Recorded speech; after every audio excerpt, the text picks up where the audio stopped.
নৌ হেডকোয়ার্টার ত্রিপল ম্যানেজের সংবাদ পেয়ে আমরা নদীর ঘাটে আসি যে একটা লাশ অজ্ঞাতনামা লাশ ভাসতেছে।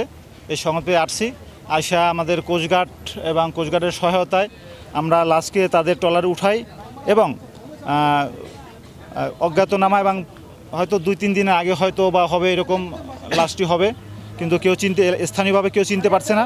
আমরা তাকে বিধি মোতাবেক সুরতহাল রিপোর্ট করেছি এবং তাকে পোস্টমর্টম বা ময়নাতদন্তের জন্য আমরা মর্গে পাঠিয়েছি এবং তার ফিঙ্গারপ্রিন্ট নেওয়া হয়নি।